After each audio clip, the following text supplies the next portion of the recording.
Proceed. Your honour, ఈ బోనులో ఉన్న రాజీవ్ అనే యువకుడు స్వయానా ఎమ్మెల్యే గారి ముద్దుల కొడుకు. వాళ్ళ నాన్నగారు అధికారంలో ఉన్నారన్న అహంకారంతో నడి రోడ్డు మీద ఒక యువతిని అందరూ చూస్తుండగానే తన కారులోకి లాగి మానభంగం చేశాడు. అంతేకాదు యువర్ ఆనర్, అదే కారుతో ఆ అమ్మాయిని గుద్ది చంపేశాడు యువర్ ఆనర్. ఈ ఘటన జరిగి 4 సంవత్సరాలు అవుతుంది. ఈ రాజీవే హంతకుడని అందరికీ తెలుసు, కానీ ఇంతవరకు నిందితుడికి శిక్ష పడలేదు your honour. Objection your honour. Objection sustained. Thank you. ఈ పేపర్లో టీవీల్లో వచ్చిన వార్తల ఆధారంగా శిక్షిస్తూ పోతే జైళ్లు నిండేవి యువర్ ఆనర్. ఈయన క్లయింట్ ఎమ్మెల్యే గారి కొడుకు అవటం వలన అతన్ని రాజకీయంగా దెబ్బ కొట్టాలనే ఉద్దేశంతో ఈ ప్రతిపక్షాలన్నీ ఏకమై ఈ ఛానళ్ల వాళ్ళతో కలిసి పనిన కుట్ర మాత్రమే ఇది. ఈ రాజీవ్కి చనిపోయిన అమ్మాయికి ఎలాంటి సంబంధమూ లేదని తమరికి విన్నవించుకుంటూ అతన్ని నిర్దోషిగా భావిస్తారని ఆశిస్తున్నారు. That's all your honour. Objection your honour. ఇలాంటి వాళ్ళకి శిక్ష పడకపోతే ఎంతో మంది అమ్మాయిలు బలైపోతూనే ఉంటారు. నేను ఇదివరకు ఎన్నో సాక్ష్యాలను కోర్టులో ప్రవేశపెట్టడం జరిగింది యువర్ ఆనర్. దయచేసి మానవతా దృక్పథంతో ఆలోచించి జడ్జిమెంట్ ఇవ్వండి.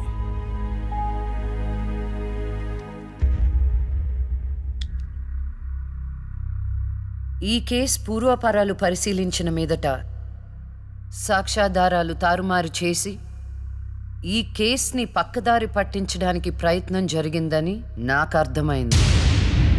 సాక్ష్యం లేకపోవచ్చు, కానీ కారణం లేకుండా ఏ ఆడపిల్ల తల్లిదండ్రులు మా అమ్మాయిని మానభంగం చేశారు, చంపేశారు అని కోర్టు మెట్లు ఎక్కరు.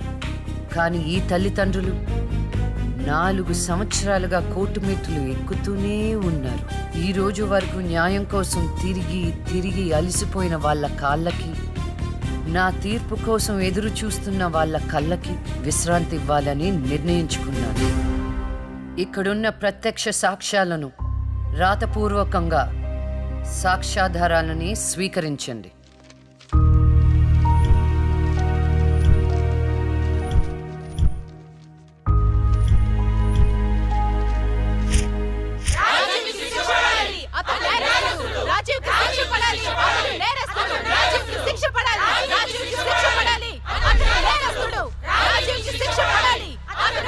Order, order, order. రాజీవ్ అనే ఈ ముద్దాయికి లైఫ్ ఎమెన్షన్ కఠిన కారాగార శిక్ష విధించడమైనది. Objection your honour. Objection overruled. The court is adjourned.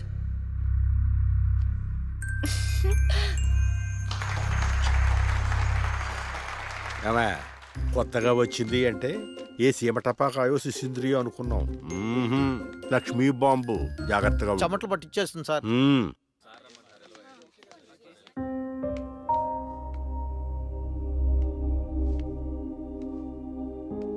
Hello hello, అందరూ ఒకే దగ్గర ఉన్నారు. ఏంటి స్పెషల్? చేపల పులుసు మేడం. తినండి తినండి. మీ అందరికీ ఒక విషయం చెప్పేద్దామని వచ్చాను. ఇక మీదట దొంగ సాక్ష్యాల్ని ఎంకరేజ్ చేయకూడదు, న్యాయంగానే వాదించాలి. ఏమిటి మేడం, ఏం మాట్లాడుతున్నారు? ఇంకెలా మాట్లాడమంటారండి? కోర్టుని కూరగాయల మార్కెట్లా తయారు చేశారు. స్టేషనరీ నుండి సాక్ష్యాల వరకు ప్రతిదీ అమ్మకమే. మర్డర్ కేసుకో రేటు, దొమ్మి కేసుకో రేటు, రేప్ కేసుకో రేటు. చిచి, చెప్పుకుంటేనే సిగ్గుచేటు. సంపాదించుకుంది చాలు, ఇక అన్నీ మారాలి. అన్నీ మారతాయి. ఇక నుండి దొంగ సాక్ష్యాలు చెప్పేవాళ్ళు కోర్టు సరౌండింగ్స్ లో కూడా కనిపించడానికి వీల్లేదు. ఎవడైనా కక్కుర్తిపడి డబ్బు కోసం దొంగ సాక్ష్యాలతో కేసుని గెలిపించుకోవాలని చూస్తే వాళ్ళని కూడా నేరస్తుల బోన్లో నిలబెడతా, శిక్షలో షేరింగ్ ఇప్పిస్తా. ఇక నుంచి న్యాయం గెలవాలి, న్యాయమే గెలవాలి, న్యాయమే గెలవాలి, న్యాయమే గెలవాలి, న్యాయమే గెలవాలి. ప్రశాంతంగా ఉన్న అక్క జీవితంలో ఒకరోజు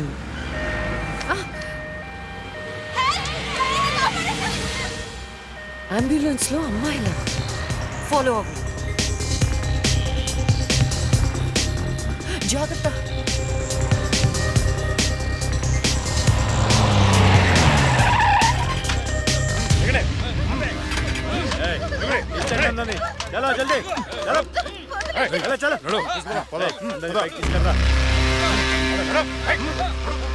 అంతా ఓకే.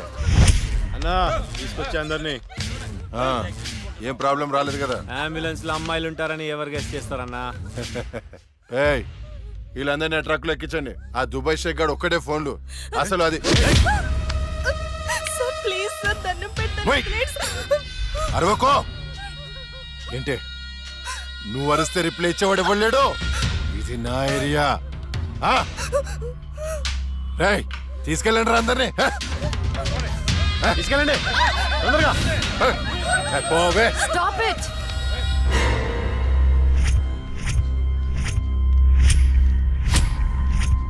ఇవ్వచ్చువే నువ్వు. అది తర్వాత హాస్పిటల్ కి వెళ్లాల్సిన బండి ఇక్కడికి వచ్చింది ఏంటి? ఏంటి పాప క్లారిఫికేషన్ కావాలంట? రేయ్, ఇచ్చేయండి రా. అమ్మాయే కదా అని అలుసుగా చూస్తున్నారేమో. లక్ష్మి, జస్టిస్ లక్ష్మి ఆవేశపడి అటాక్లు చేశారో ఆక్సిజన్ ఆగిపోద్ది.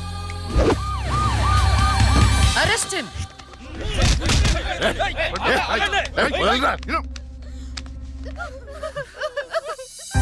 అయ్యో, ఏడవకండి అమ్మా, ఏడవద్దు, ఊరుకోండి, ఏడవద్దు. వీళ్ళని స్టేట్ హోమ్ కి తీసుకువెళ్ళండి. వీళ్ళ పేరెంట్స్ ఎవరో కనుక్కొని వాళ్ళకి అప్పచెప్పండి. నిన్న స్వామీజీ దగ్గరికి వెళ్తే నా టైం బాగుందన్నాడు. ఏంటి ఇలా జరుగుతుంది? అమ్మాయిల అక్రమ రవాణా కేసు మినిమం 10 సంవత్సరాలు శిక్ష పడుతుంది. నిన్ను శిక్ష ఎన్నేళ్లు పడుతుందని అడగట్లేదు. నన్ను శిక్ష నుంచి తప్పించగలవా అని అడుగుతున్నా. తప్పించడానికి అక్కడ ఉంది ఎవరు? ఎవరు? లక్ష్మీబాంబ. అంతేగా? చాలా కరెక్ట్ ఇన్ఫర్మేషన్ చెప్పావు నాయనా. నా కేసు వాదిస్తే నువ్వెంత డబ్బు అడిగితే అంత ఇస్తాను. వాదిస్తాను, కానీ గెలుస్తావని నమ్మకం మాత్రం లేదు. కానీ నువ్వు గెలవాలి. నువ్వు గెలవాలి అంటే లక్ష్మి నీకు ఫేవర్ గా జడ్జిమెంట్ చెప్పాలి. ఇదే నేను నీకు ఇచ్చే సిన్సియర్ సజెషన్. వస్తా ఏమయ్యా, వస్తా.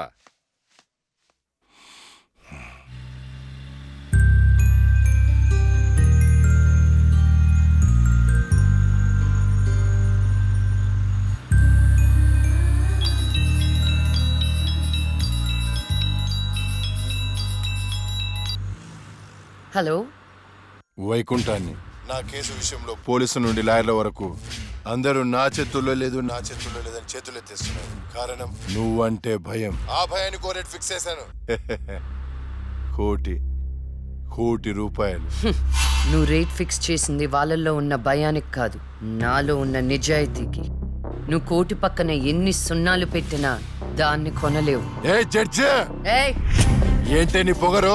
డబ్బుంటే ఏదైనా కొనొచ్చనే నీ మైండ్ సెట్ క్యాన్సర్ కంటే డేంజర్. దానికి ఆల్రెడీ ట్రీట్మెంట్ స్టార్ట్ చేశా. ఏంటి నువ్వు చేసేది? కొన్నాళ్ల పాటు జనాల మధ్య తిరగకుండా ఊసలు లెక్క పెడుతూ చిప్పకూడు తింటే ఆటోమేటిక్ గా సెట్ అవుతావు.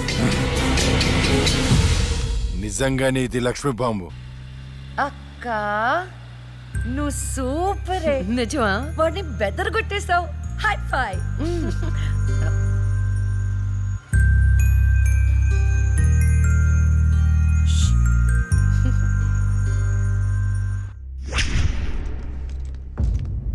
కంటిన్యూ. అంత మాత్రానికి నా క్లయింట్ని నేరస్తుడు అనడం భావ్యం కాదు. పట్టుబడిన 10 మంది అమ్మాయిలు ఇచ్చిన స్టేట్మెంట్ ఆల్రెడీ మీకు సబ్మిట్ చేశాం. న్యాయాన్ని గెలిపించండి. సాక్ష్యాధారాలన్నీ పరిశీలించిన మీదట వైకుంఠం అనబడే ఈ ముద్దాయికి ఐపీసీ 302 సెక్షన్ ప్రకారం 7 సంవత్సరాల కఠిన కారాగార శిక్ష విధించడమైనది.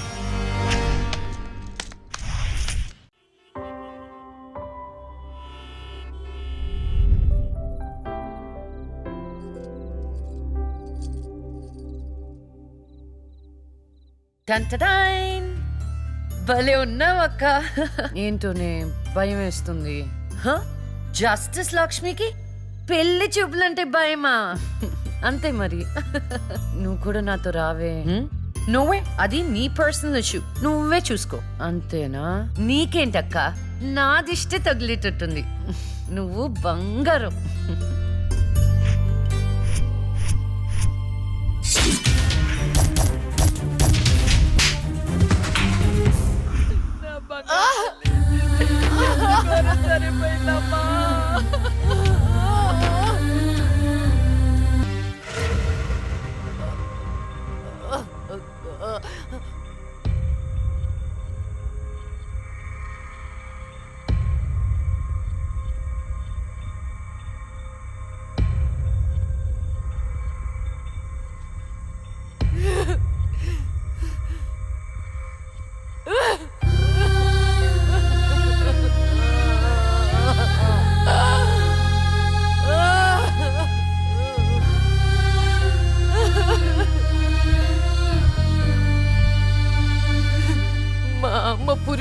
బాధలు అనుభవించినంత సేపు నన్ను ఈ భూమి మీద ఉంచలేదు.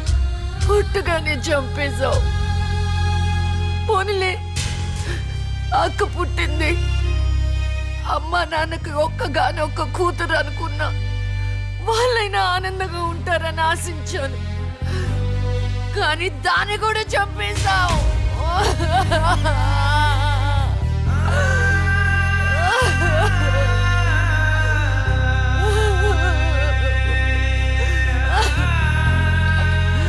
అసలు వాళ్ళు చేసిన తప్పేంటి? అమ్మ రోజు నీకు పూజలు చేస్తూ ఉపవాసాలు ఉండటమా? ఒంటరిగా ఈ వయసులో వాళ్ళు ఎలా బ్రతకాలి?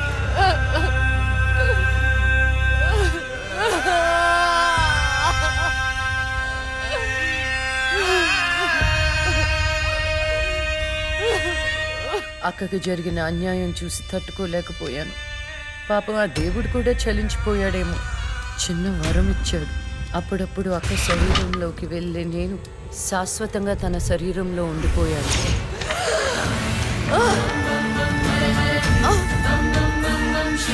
అమ్మా! అమ్మా!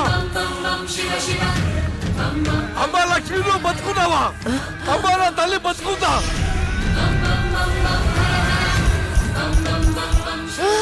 అమ్మా! అమ్మా! మీకేం కాలేదు కదా? నాకేం కాలేదు, నువ్వు పదమ్మా. అదే నాకేం కాలేదు నా తల్లి. అమ్మా, ఏం చెప్పొద్దురా అమ్మా, నువ్వేం చెప్పొద్దురా. అమ్మా, అమ్మా, మీకు విషయం చెప్పాలి నాన్న.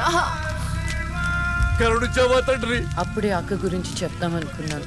అక్క ప్రాణాలతో ఉందనే ఆనందంలో మీరున్నారు. అందుకే చెప్పలేకపోయాను నాన్న. అమ్మా, మనకి కోర్టులు న్యాయాలు వద్దు. ఏ ఊరైనా వెళ్ళి ప్రశాంతంగా బతుకుతావమ్మా. అది కాదు నాన్న, నా మాట ఒకసారి వినండి. అమ్మా, నువ్వు బతుకున్నావని తెలిస్తే ఆ దుర్మార్గులు మళ్ళీ నిన్ను చంపేస్తారు. ఈసారి తట్టుకునే శక్తి నాకు లేదమ్మా. ప్రజల దృష్టిలో జస్టిస్ లక్ష్మి చచ్చిపోయింది. నా దృష్టిలో నా బంగారు తల్లి బతుకుంది. అమ్మా, ఇన్నాళ్ళు జనం కోసం చాలా చేశావు. ఈ ఒక్కటి నా కోసం చెయ్యమ్మా. ఈ ఒక్కటి నా కోసం చెయ్యి తల్లి. అది కాదు నాన్న, ఒట్టేయి తల్లి, చెప్పేది ఒకసారి వినండి. ఒట్టేయి తల్లి, ఒట్టేయి తల్లి, ఊ చెప్పు తల్లి.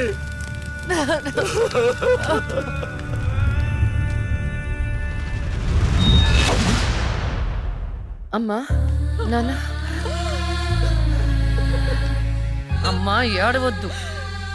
అమ్మా ఏడవద్దు. నాన్న ఏడవద్దు నాన్న. అక్కని చంపి ఈ కన్నీళ్లకు కారణమైన వాళ్ళని వదలను. వద్దమ్మా, వాళ్ళు అసలే రాక్షసులు, నిన్ను కూడా చంపేస్తారమ్మా. వద్దు. వదలొద్దమ్మా, వదలొద్దు. మీ ఎక్కని చంపిన వాళ్ళకి శిక్ష పడాలని మనస్ఫూర్తిగా కోరుకుంటున్నా. ఏవే, నా బిడ్డ మీద నాకు మనస్ఫూర్తిగా నమ్మకం ఉంది. అమ్మా, మీ అక్క ఏ న్యాయాన్ని నమ్మిందో దాన్ని నువ్వు బతికించాలి, బతికించాలి.